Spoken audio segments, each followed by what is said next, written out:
खास इस वीडियो में बात करेंगे कि क्या एग्जैक्टली होता है सिंपल सेंटेंस, क्या होता है कंपाउंड सेंटेंस, क्या होता है कॉम्प्लेक्स सेंटेंस।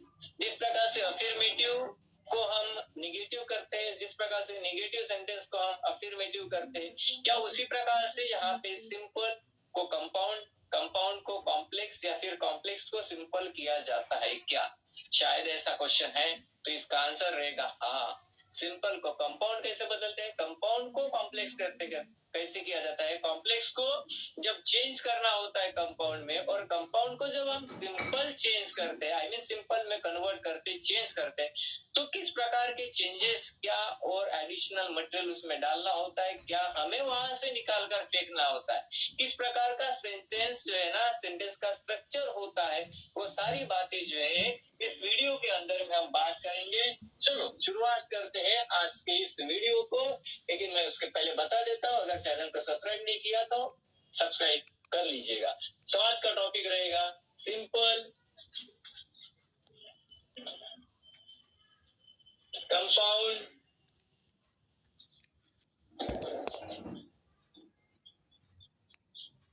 कॉम्प्लेक्स,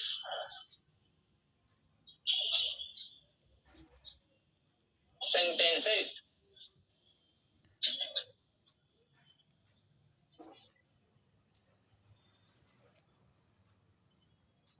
ये है सिंपल, कंपाउंड, कॉम्प्लेक्स सेंटेंस।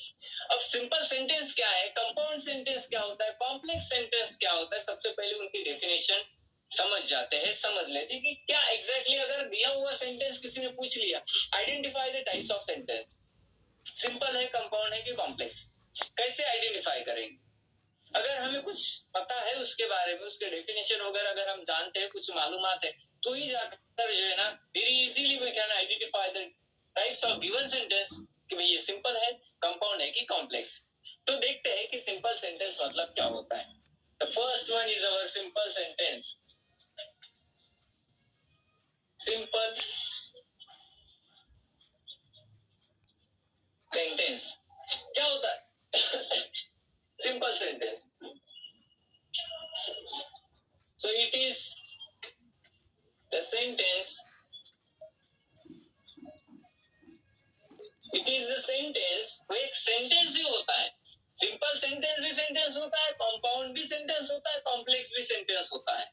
लेकिन ये सारे के जो सारे, ये सारे के सारे तीनों अलग अलग प्रकार के सेंटेंसेस है, वो डेफिनेटली जो है डिफरेंट ही होते हैं, तीनों एक दूसरे से अलग अलग होते हैं। सो ये क्या कहता है, it is the sentence, simple sentence, it is the sentence which has only one subject, which has only one subject,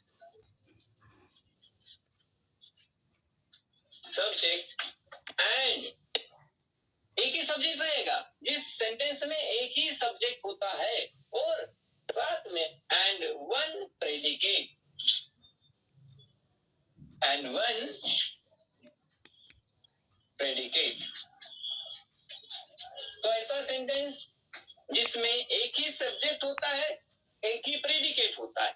अब सब्जेक्ट और प्रेडिकेट ये क्या कंसेप्ट है अलग से, तो सब्जेक्ट और प्रेडिकेट, इन कंसेप्ट को अगर समझना है तो यूट्यूब चैनल पर वीडियोस डाले हुए हैं क्लॉज की, तो क्लॉज पार्ट 1 वीडियो देख लीजिएगा, आपको समझ में आ जाएगा कि ये सब्जेक्ट प्रेडिकेट एक्चुअली होता क्या है। ठीक है, उसके बाद ही ये जो है डिफरेंट टाइप्स ऑफ सेंटेंसेस है, इनको समझने में आसानी हो जाएगी। बहुत ही अच्छी तरह से वहां पे समझाया गया है कि what is mean by subject, what is mean by predicate, और ये दोनों का सेंटेंस में क्या रोल होता है, किस प्रकार का रोल जो है इनके द्वारा प्ले किया जाता है सेंटेंस के लिए, सेंटेंस में वो भी वहां पे बताया गया है।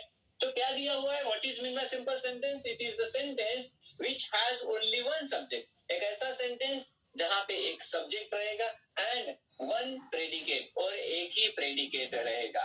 एक सब्जेक्ट है, एक प्रेडिकेट, इन दोनों से बना हुआ जो सेंटेंस रहेगा दैट इज सिंपल सेंटेंस, उसको हम बोलेंगे simple sentence, a subject and a predicate. For example, I went to market to purchase. I went to market to purchase a mobile.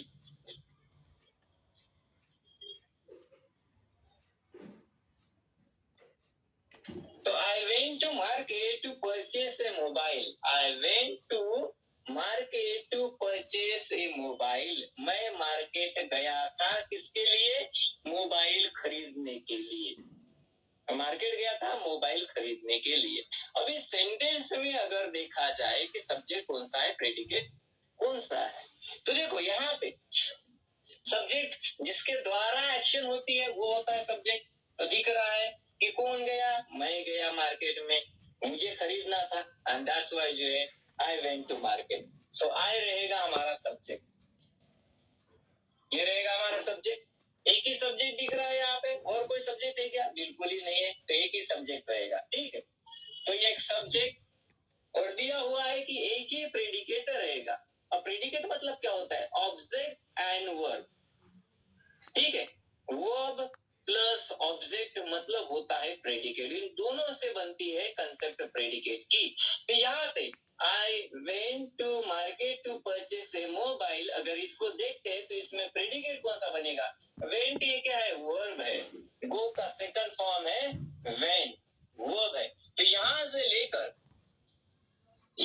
लेकर यहाँ तक मोबाइल क्या है? ऑब्जेक्ट है. क्या लाने के लिए गया था? मोबाइल लाने के लिए, मोबाइल खरीदने के लिए गया था. तो मोबाइल क्या है? हमारा ऑब्जेक्ट है. तो यहां से लेकर यहां तक ये पूरा का पूरा जो रहेगा ये रहेगा हमारा प्रेडिकेट. ये होता है हमारा प्रेडिकेट. तो इस प्रकार से एक सब्जेक्ट और एक प्रेडिकेट, यहां से लेकर यहां तक प्रेडिकेट है. ठीक, यहां से लेकर यहां तक, इतना सा ही नहीं, पूरा ये जो रिमेनिंग सेंटेंस है ये रहेगा हमारा प्रेडिकेट. तो सब्जेक्ट और प्रेडिकेट इन दोनों से बना हुआ जो सेंटेंस रहेगा वो रहेगा हमारा simple sentence.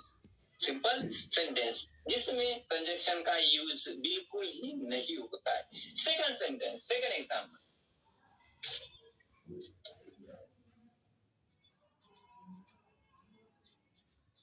We are reading a story. We are reading a story book. हम क्या पढ़ रहे हैं? स्टोरी बुक पढ़ रहे हैं. तो यहाँ पे कौन पढ़ रहे हैं? हम पढ़ रहे हैं. तो ये क्या है हमारा? सब्जेक्ट. ये सब्जेक्ट है. और are reading a story book. ठीक है, ये जो रिमेनिंग पार्ट है ये रहेगा हमारा प्रेडिकेट. यहां से लेकर यहां तक ये रहेगा हमारा प्रेडिकेट.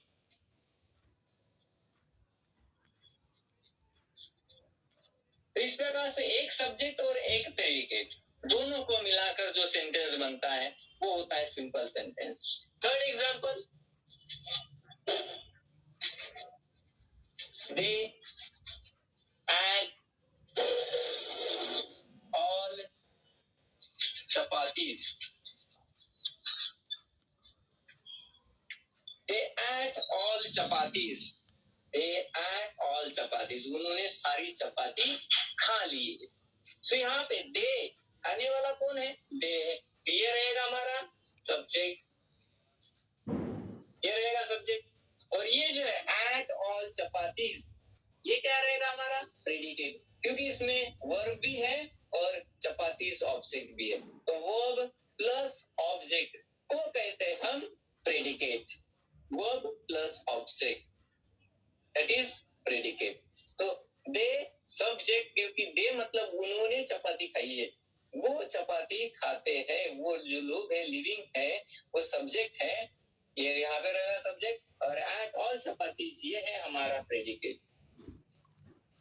ये रहेगा हमारा प्रेडिकेट. तो इस प्रकार से एक सब्जेक्ट और एक प्रेडिकेट इन दोनों को मिलकर जो बनता है सेंटेंस उसको हम कहते हैं simple sentence. It is called as simple sentence which is made up by a subject and a predicate. One subject and one predicate मिला हुआ या फिर बना हुआ जो सेंटेंस होता है उसको हम कहते हैं सिंपल सेंटेंस, जिसमें किसी भी प्रकार का कंजक्शन का यूज नहीं होता है।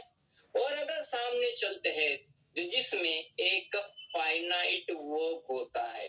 क्या होता है? एक फाइनाइट वर्ब होता है। चलो अब हम बात करते हैं कंपाउंड सेंटेंस की। क्या होता है compound sentence? Second types of sentence,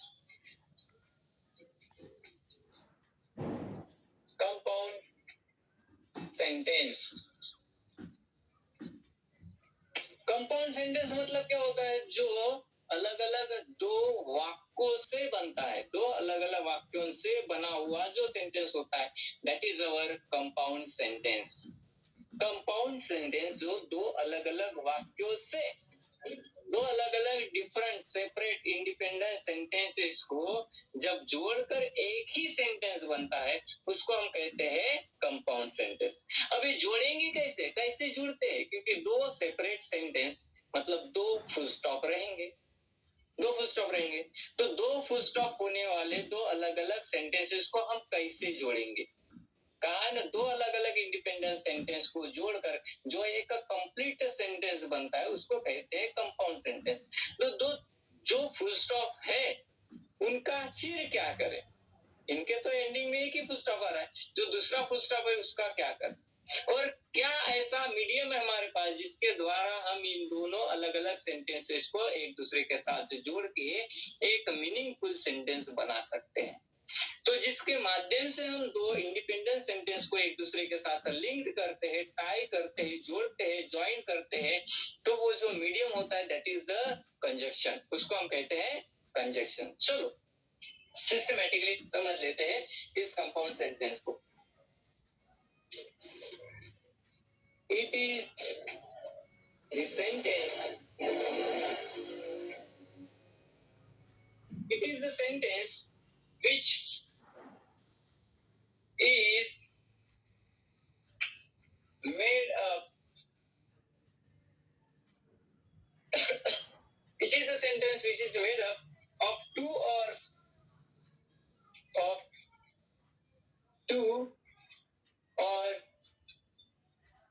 more than two or more principal clause. Okay, two or more principal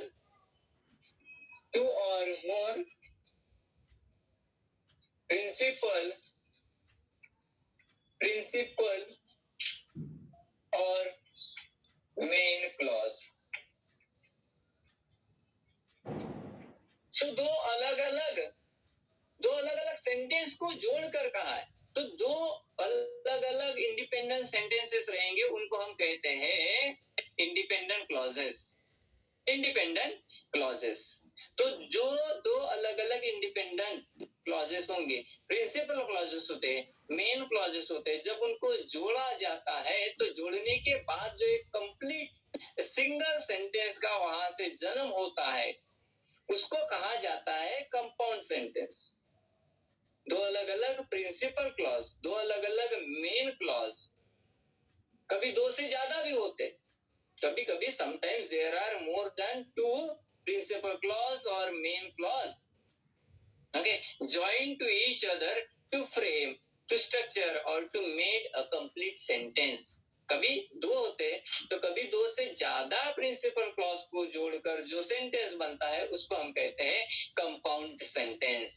compound sentence लेकिन बना होना चाहिए प्रिंसिपल क्लॉज से ही, मेन क्लॉज से ही। अब प्रिंसिपल क्लॉज क्या होता है, मेन क्लॉज क्या होता है, ये भी अगर हमें समझना है तो उसके लिए भी क्लॉज का पार्ट 1 वीडियो आप देख लीजिएगा। You will get clear cut ideas what is mean by main clause, what is mean by principal clause, what is mean by independent clause, what is mean by subordinate clause, dependent clause, everything उस first video में अच्छी तरह से explain किया गया है। Link इसके description box में आपको मिल ही जाएगी। ठीक है, चलो देखते हैं इसको। तो ये जो कंपाउंड सेंटेंस होता है, ठीक है, ये जो कंपाउंड सेंटेंस होता है इसमें कोई ना कोई एक कंजक्शन आएगा। कंजक्शन से जुड़े हुए रहेंगे। ये हमारे दोनों इंडिपेंडेंट क्लॉज, दोनों मेन क्लॉज। अब किस प्रकार के कंजक्शंस कंपाउंड सेंटेंस में आते हैं, या फिर क्या ऐसे कंजक्शंस है जिसको यूज कर हम कोई कंपाउंड सेंटेंस बना सकते हैं? कंपाउंड सेंटेंस, तो देखो कंजक्शन कुछ इस प्रकार से रहेंगे। ऑर्डिनेट कंजक्शन, अब कौन कौन से है कोऑर्डिनेट कंजक्शन जिनका हम यूज करते हैं कंपाउंड सेंटेंस बनाने के लिए? तो देखो एंड, और, बट, ये अगर आते हैं तो कंपाउंड सेंटेंस रहेगा। So, as, sorry, as well as, not only but also,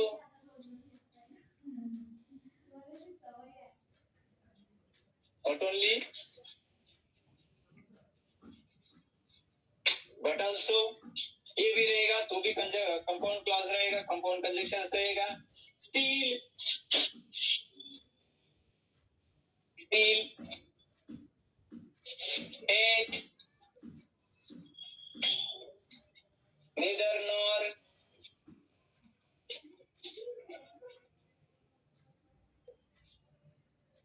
etc, इनमें से अगर कंजक्शन आता है, इनसे भी और ज्यादा है। कुछ एग्जांपल के तौर पर हमने लिए कि कोऑर्डिनेट कंजक्शंस क्या होते हैं या फिर कौन से होते हैं? एंड, और, but, so, as well as, not only but also, still, yet, neither nor, etc, ये सारे कंजक्शंस होते हैं use, all this conjunctions are use to construct a compound sentence.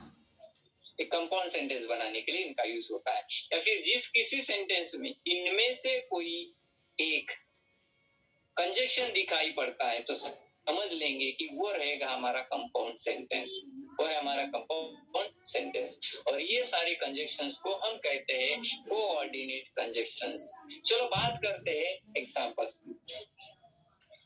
He is very poor, but he is very poor, but he has great confidence.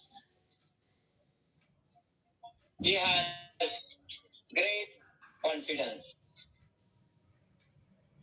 वो गरीब है लेकिन confidence से भरा पड़ा हुआ है। गरीब है, कॉन्फिडेंस नहीं होना चाहिए, ऐसी बात नहीं, गरीबों में भी कॉन्फिडेंस होता है। तो गरीब है लेकिन कॉन्फिडेंस से भरा पड़ा हुआ है, बहुत ज्यादा कॉन्फिडेंस है, और एक बात को करने के लिए बिल्कुल तैयारी होता है, सूझबूझ के तैयारी से रहता है। ही is very poor but he has great confidence. तो यहाँ पे बट इस कंजक्शन का हमने यूज किया है, और ये कंजक्शन यहाँ पे कहीं तो भी दिख रहा है, यहाँ पे है कंजक्शन, मतलब ये रहेगा हमारा कंपाउंड सेंटेंस, कंपाउंड सेंटेंस। अब हमें बात ये करना है कि यहाँ पे क्राइटेरिया क्या दिया हुआ है, जब मोर देन वन, मतलब टू या फिर more than two principal clause को जोड़कर सेंटेंस बनता है, एक कंप्लीट सेंटेंस बनता है, तो उसको हम कहते हैं कंपाउंड सेंटेंस। तो ये जो हमने लिखा है एक एग्जांपल के तौर पर जो लिया है कि ये है हमारा कंपाउंड सेंटेंस, तो देखते हैं इसमें दो अलग अलग प्रिंसिपल क्लॉज कौन से, लिखना पड़ेगा।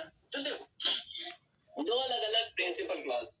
ही इज वेरी पुअर, वो बहुत ही गरीब है, ये है हमारा principal clause, main clause, independent clause.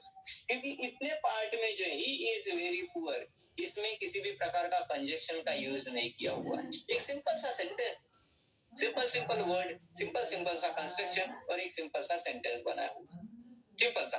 अब सामने चलते, ये प्रिंसिपल क्लॉज मिल गया, मेन क्लॉज। अब सामने देखते, ही हैज ग्रेट कॉन्फिडेंस, वो कॉन्फिडेंस से भरा हुआ है, बहुत ज्यादा कॉन्फिडेंस है उसमें। बट को छोड़ दो, ये सोचो ही नहीं कि ये इतना हमारा सेंटेंस है, हमने सेंटेंस यहाँ से लिखा है, but he has great confidence, उसके पास कॉन्फिडेंस बहुत ही ज्यादा है, कॉन्फिडेंस से भरा है वो लड़का, वो स्टूडेंट, वो मेरा दोस्त। तो ये भी क्या है, ही हैज ग्रेट कॉन्फिडेंस, ये भी है हमारा प्रिंसिपल क्लॉज।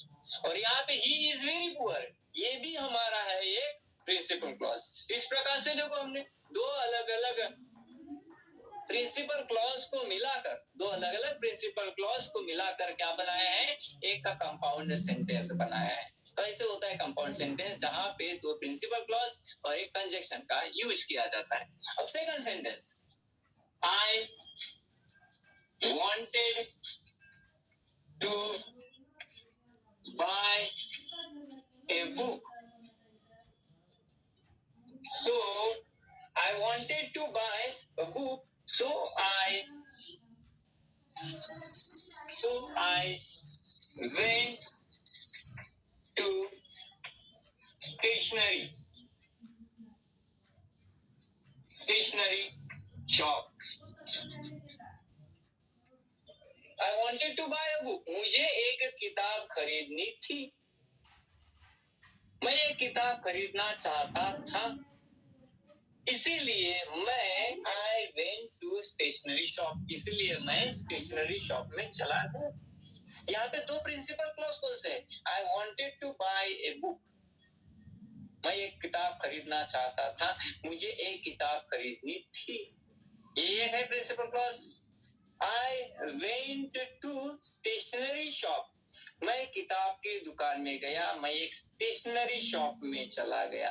स्टेशनरी शॉप जहाँ पे स्कूल से रिलेटेड मटेरियल मिलता है, pen, pencil, eraser, rubber, colours, ठीक है, किताबें, copies of the various sizes, अलग अलग क्लास को लगने वाला जो भी एजुकेशनल मटेरियल जिस दुकान में मिलता है, that is the stationery shop. Pencil लेने के लिए, पेन लेने के लिए जाते हैं। तो ये यहाँ पे दो प्रिंसिपल क्लॉज है। I wanted to buy a book एक प्रिंसिपल क्लॉज, दूसरा है I went to stationery shop दूसरा प्रिंसिपल। दोनों को कैसे जोड़ दिया है यहाँ पे? सो इस कंजक्शन का यूज करके जोड़ा है एक कंप्लीट सेंटेंस। अगर इसी एक सेंटेंस को मुझे दो अलग अलग सेंटेंस में लिखना है तो एक घाव दो टुकड़े कैसे करूं मैं? ऐसे लिखो, I wanted to buy a book full stop, I went to stationery shop full stop. दो अलग अलग सेंटेंस, सिंपल सी बात है। दो अलग अलग सेंटेंस इस प्रकार से किए जाएंगे। कंजक्शन निकाल को फेंक दो और कंजक्शन के पहले का, कंजक्शन के बाद का, फिनिश का, दो अलग अलग sentence. Third example, you must study hard और you must study hard or you will fail. You will fail. यहाँ पे और इस कंजक्शन का हमने यूज किया है। You must study hard, आपने जबरदस्त पढ़ाई करना चाहिए, आप खूब पढ़ाई करो। और you will fail, नहीं तो आप फेल हो जाओगे।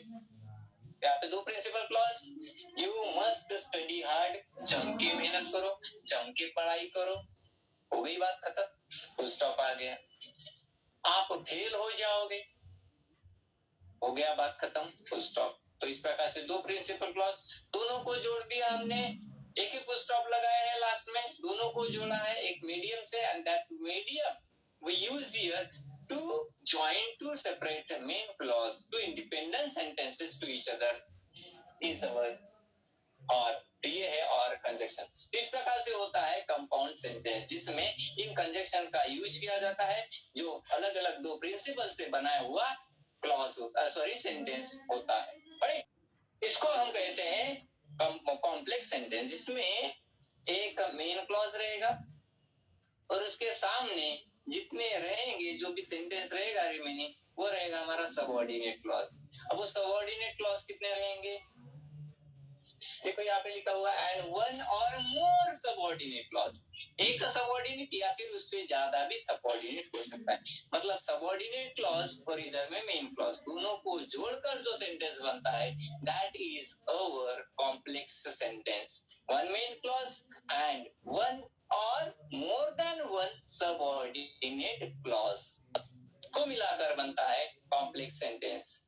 तो ये कैसे जोड़ा जाएगा? ये भी एक कंजक्शन के साथ या फिर कंजक्शन के माध्यम से, मीडियम से जोड़ा जाएगा और कंप्लीट एक सेंटेंस बनाया जाएगा। कैसे? ये देखो, कंजक्शन कौन से रहेंगे सबसे पहले उसकी बात करते हैं।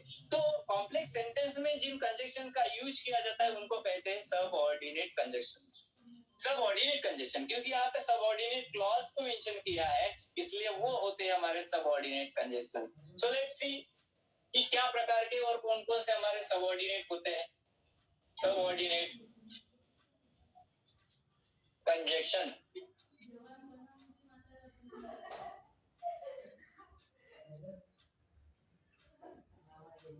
सबऑर्डिनेट कंजक्शन कौन कौन से हैं? जो हमारे WH वर्ड्स होते हैं, ऑल WH वर्ड्स, ठीक है। सभी यहाँ पे जगह नहीं है। ऑल WH वर्ड्स जो होते हैं वो रहेंगे हमारे सबऑर्डिनेट कंजक्शन। सारे के सारे आएंगे, जितने भी WH वर्ड होते हैं सब इसमें आते हैं। उसके बाद और भी है बहुत सारे कंजक्शंस, वो भी देख लेते हैं। दो अल्दो, ठीक है। इसके बाद आएंगे दो although,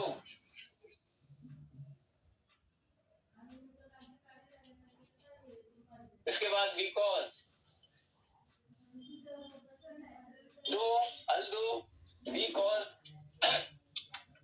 so that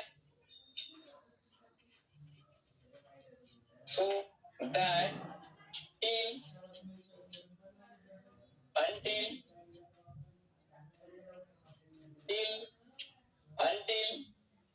before, after,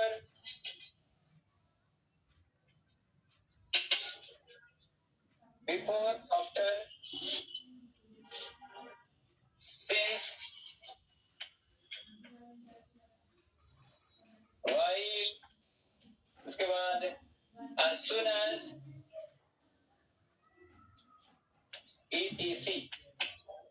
etc। तो ये रहेंगे हमारे, इनके जैसे भी है etc लगा है, इसको देखना नहीं भूलना, ठीक है। तो इनके जैसे अगर कंजक्शन सेंटेंस में आते हैं तो समझ लेंगे कि वो एक कॉम्प्लेक्स सेंटेंस है। कौन सा सेंटेंस है? कॉम्प्लेक्स सेंटेंस है। अब कुछ बात करते हैं एग्जांपल्स की, कैसे रहेंगे हमारे कॉम्प्लेक्स सेंटेंसेस। तो देखो, if you work hard, you will get good marks. You will get or you will score good marks. If you work hard, you will score good marks. You will get good marks. तो ये जो sentence है ये है हमारा complex sentence, ये है हमारा कॉम्प्लेक्स सेंटेंस। क्यों है? सिंपल सी बात है, फोकस करना है कंजक्शन के ऊपर। कंजक्शन के ऊपर फोकस करेंगे समझ में आता है। कंजक्शन कौन सा है? इफ, ठीक है। कंजक्शन कौन सा है? इफ। तो इफ कंजक्शन आया है मतलब कॉम्प्लेक्स सेंटेंस है। इफ आया है तो कॉम्प्लेक्स सेंटेंस है। सेंटेंस देखो क्या कहता है, एक प्रिंसिपल क्लॉज और one or more than one subordinate clause, ऐसे रहेंगे। इफ यू वर्क हार्ड, अगर आप मेहनत करते हो, अगर आप ज्यादा लंबे समय तक पढ़ाई करते हो तो क्या मान के चलो कि सामने वाला हमने सेंटेंस लिखा ही नहीं है, तो क्या ये सेंटेंस का मीनिंग पूरा हुआ? क्या ये मीनिंगफुल सेंटेंस हुआ? Does it make any sense to you? Does it make any sense to the reader? Does it make any sense to the person who is reading that sentence? बिल्कुल नहीं है। अगर आप लंबे समय तक पढ़ाई करते हो तो नतीजा क्या रहेगा हमें पता नहीं है, क्योंकि वो सामने लिखा ही नहीं है। तो फिर ये सेंटेंस अधूरा है। जो सेंटेंस मीनिंग पूरा नहीं करता है, समझ लेंगे कि that is our incomplete sentence and the sentence which does not make any meaningful meaning or which does not make any sense to the readers, it means it is a subordinate clause. जो वाक्य meaningful नहीं होता है, जिसको 1000 बार पढ़ो फिर भी समझ में नहीं आता है, समझ लेंगे कि वो इनकम्प्लीट सेंटेंस है और हर एक इनकम्प्लीट सेंटेंस जो है सबऑर्डिनेट क्लॉज होता है और हर एक सबऑर्डिनेट क्लॉज को हम डिपेंडेंट क्लॉज कहते हैं। डिपेंडेंट क्लॉज, सबऑर्डिनेट क्लॉज अलग नाम, लेकिन होते तो एक कोई। तो ये है हमारा एक सबऑर्डिनेट क्लॉज। इसके अनुसार एक सबऑर्डिनेट मिल गया। अब कहा गया है कि एक मेन क्लॉज भी चाहिए। मेन क्लॉज कौन सा है? ये इधर है, you will score good marks, आप अच्छे मार्क्स स्कोर करोगे। नहीं समझा इसका मीनिंग? समझ में तो आया है। सेंटेंस पूरा है विथ मीनिंग के साथ, वो सेंटेंस वहां पे लिखा हुआ है, आप अच्छे मार्क्स स्कोर करोगे। इसका मीनिंग समझ में आ रहा है? It is making a complete sense. Yes, लेकिन ये जो सामने का पार्ट है, first part of the sentence, इसका मीनिंग नहीं लग रहा है। इफ यू वर्क हार्ड, क्या होगा क्या पता। तो ये आधा सेंटेंस है, मीनिंग नहीं है, इसलिए सबऑर्डिनेट है। और ये जो दूसरा पार्ट है ऑफ द सेम सेंटेंस, ये है हमारा मेन क्लॉज, क्योंकि इसका मीनिंग है, ये पढ़ने के बाद समझ में आता है कि कहने वाले को क्या कहना है, लिखने वाले को क्या मैसेज डिलीवर करना है। लेकिन इस पहले पार्ट से नहीं समझ में आ रहा। ऐसा लगता है कि पक्के में उसने जानबूझकर ऐसा सेंटेंस लिखा है, पढ़ पढ़ के थक जाए, बाल को जाने लग जाए और पागल हो जाए, लेकिन सेंटेंस का मीनिंग नहीं समझ में। तो इस प्रकार से एक सबऑर्डिनेट है और एक हमारा मेन क्लॉज है। तो दोनों को मिलाकर जो सेंटेंस यहाँ पे बनाया गया है, ये है हमारा complex sentence. This is our complex sentence which is made up by one principal clause and one subordinate clause, दोनों को मिलाकर कॉम्प्लेक्स सेंटेंस। तो यहाँ पे कंजक्शन है if. Second example, one more example.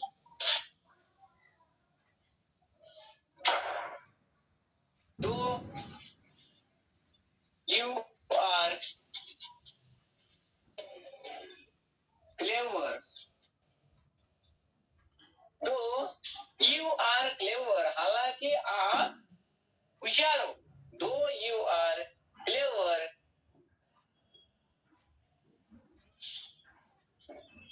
you must attend classes regularly.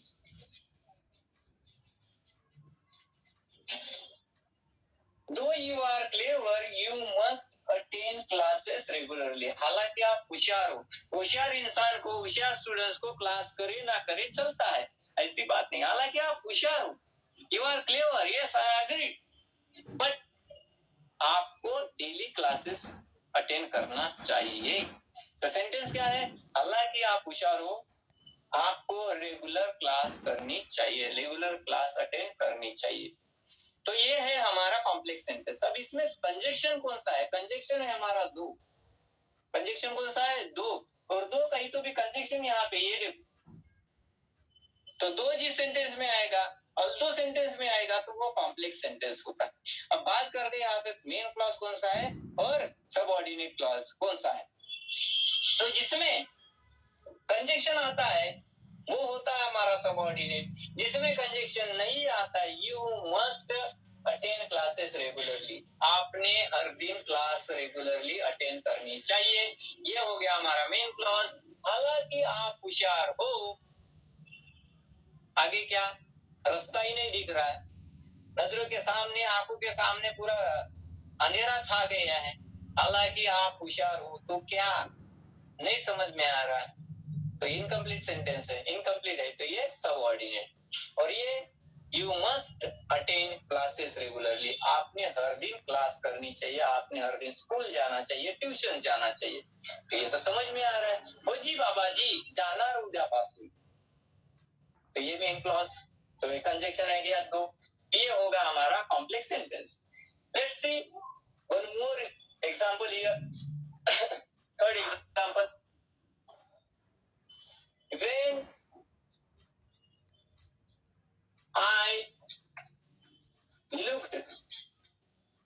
when I looked at her, she gave smile. अरे वा, त्याच्या मारी केवढ्याची होय म्हणतो सेंटेन्स, लई भारी सेंटेन्स आहे भाऊ, लई भारी। When I looked at her, जब मैंने उसके तरफ देखा, मुस्कुराने लगी। अरे काय सांगूच नको, मले तर 36 कोटी देवच दिसायला लागले भाऊ। गुरुजी का तो बज गया बैंड भी, इसका तो बज गया बाजा। अरे रे का हुआ, ये हुआ सत्यानाश गुरुजी की जिंदगी का। चला, When I looked at her, जब मैंने उसके तरफ देखा, बताओ क्या हुआ। कुछ भी हो सकता है, it is having many more answers. जब मैंने उस लड़की के तरफ देखा, क्या हुआ नहीं पता, इसका मतलब आधा सेंटेंस है। इसमें थोड़ा सा अगर कुछ डाल देते हैं तो शायद सेंटेंस पूरा होगा। कैसे होगा, जब मैंने उस लड़की के तरफ देखा, उसने स्माइल दी, वो हंसने लगी, वो मुस्कुराने लगी, वो स्माइलिंग करने लगी। अब पूरा सेंटेंस बन गया है, खाते पीते घर का सेंटेंस लग रहा है। तो ये है हमारा complex sentence. When I looked at her, she gave smile. जब मैंने उसके तरफ देखा वो हंसने लगी। तो यहाँ पे कंजक्शन कौन सा है, कंजक्शन आया है, देखो यहाँ पे वेन आया है, वेन। तो वेन क्या है, वेन क्या है, ये है हमारा कंजक्शन। वेन क्या है, हमारा कंजक्शन है। और कंजक्शन कौन सा है, वेन है। वेन हमें पता है, यहाँ पे देखो, यहाँ पे लिखा हुआ है किधर क्या, ऑल WH वर्ड ये कंजक्शन रहेंगे। तो ये भी क्या है, कंजक्शन है। तो जिस सेंटेंस में वेन है, व्हाट है, वेयर है, हाउ है, ठीक है, विच है, तो ये रहेंगे हमारे ये होते हैं हमारे कॉम्प्लेक्स सेंटेंस, ये होते हैं हमारे कॉम्प्लेक्स सेंटेंस। अब बात करना है कि इसमें प्रिंसिपल क्लॉज कौन सा होता है और क्या बोलते हैं उसको, सबऑर्डिनेट क्लॉज होता है। इतनी हंसी आ रही है कि मेरे आंखों में आंसू आ रहे हैं, रुला दोगे कि और नहीं रुलाना है। So when I looked at her, जब मैंने उसके तरफ देखा, आधा अधूरा सेंटेंस है, क्या हुआ मैं बताऊंगा नहीं, सॉरी एक्सटेंडली। उसके बाद क्या हुआ, जब मैंने उसके तरफ देखा तो क्या हुआ, सॉरी एक्सटेंडली मैं नहीं बता सकता हूँ, क्योंकि आप सारे लोग हंसोगे कि भाई धू धू के मारा मेरे को जब उसके तरफ देखा। अब काही नाही, मी तिच्याकडे पाहिलं नव्हतं, पाहून नाही तर मी ऍड्रेस कुठे विचारू, मी तिला विचारणार होतो, बाई अगरबत्तीचं दुकान कुठं आहे, मला सुगंधित अगरबत्ती घ्यायची आहे, तिच्या तिने मारायला सुरुवात केली। When I looked at her, जब मैंने उसके तरफ देखा, पता नहीं क्या हुआ पता नहीं क्या हुआ। तो ठीक है, तो आगे दिया हुआ है, she gave smile, she gave smile, उसने हल्की सी एक धुंधली धुंधली सी जो है ना, धुंधली सी क्यों गुरुजी, असा क्लियर स्माइल क्यों नाही द्या, अबे त्या हिवाळ्याचे दिवस होय ना बे, हिवाळ्याचे दिवस होय, त्याच्यामुळे असं धुंधली सी इरेगुलर अनक्लियर था वो नजारा। लेकिन हाँ स्माइल दिया तो मुझे दिखा, कारण बत्तीसी दिसली नशी व्हाईट दान दिसले, अरे म्हटलं जमलं काम आपलं सर, पण म्हटलं नाही आपल्या बाजारात जायचं, माझ्या मूंगफली वाला गायब होऊन जाईल। तो ये है हमारा कॉम्प्लेक्स सेंटेंस, ठीक है। When I looked at her, she gave smile, और she smiled ऐसे भी लिखते तो भी चलेगा, she smiled या फिर she gave smile, उसने स्माइल दिया, she smiled, वो हंसने लगी। च्या मारी तेवढ्याची होय म्हणावा आता, चालत्या पोरावर पोरीबारी हसतात, हमारी ईमानदारीचा जमानात नाही राहिलेला, काही ना हसते तर देव जाणे, खोट्याची जिंदगी बर्बाद होऊन राहिलेली आहे। ये है हमारा कॉम्प्लेक्स सेंटेंस।